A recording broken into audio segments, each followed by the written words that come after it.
Assalamualaikum warahmatullahi wabarakatuh. Alhamdulillahirabbil alamin wassalatu wassalamu ala asrofil anbiya'i wal mursalin wa ala alihi wa sahbihi ajmain. Amma ba'd. Puji syukur marilah kita panjatkan kehadirat Allah Subhanahu wa taala yang telah memberikan kita beribu-ribu nikmat. Tidak lupa sholawat serta salam kita curahkan kepada baginda Nabi Muhammad SAW beserta keluarga dan sahabatnya. Semoga kita semua mendapatkan syafaatnya dan mendapat petunjuk hingga hari kiamat nanti. Pertama-tama, mudah-mudahan Allah jaga hati kita baik ketika kita diuji, bahkan ketika kita diberi nikmat. Supaya dalam dua keadaan ini kita tetap menjadi mukmin yang ajaban, yang ideal, yang baik, yang insya Allah Allah suka sama kita. Kalau diuji sahara fakana khairullah, kalau diberi nikmat syakara fakana khairullah. Kalau dia diuji dia bersabar, maka itu kebaikan untuk dia. Ternyata diuji ujungnya baik. Lewat apa ujian menjadi kebaikan? Lewat sabar. Bukankah Allah bilang, "Babasyiris sabirin", sampaikan berita gembira kepada orang-orang yang sabar. Ada banyak kebaikan yang Allah sediakan untuk orang-orang yang sabar kalau dia bersabar. Dan kalau lagi diberi nikmat syakara, kalau diberi nikmat dia bersyukur, syakara fakana khairullah. Kenapa nikmat menjadi kebaikan? Maksudnya dengan dia bersyukur Allah tambahkan kebaikan itu. La in syakartum la azidannakum. Macam-macam varian ujian itu misalnya kalau di surat Al-Baqarah Allah menyebutkan 3 varian ujian. Ada ba'so, dorro, zulzilu. Ujian fisik, ujian harta, ujian perasaan. Ujian harta ini termasuk karir, kerjaan, usaha, ataupun bisnis.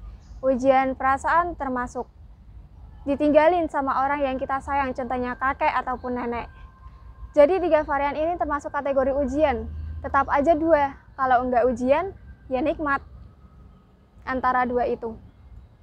Allah Subhanahu wa taala berfirman dalam Quran surat Al-Imran ayat 134, allazina yunfikuna fis-sarra wad-dharra.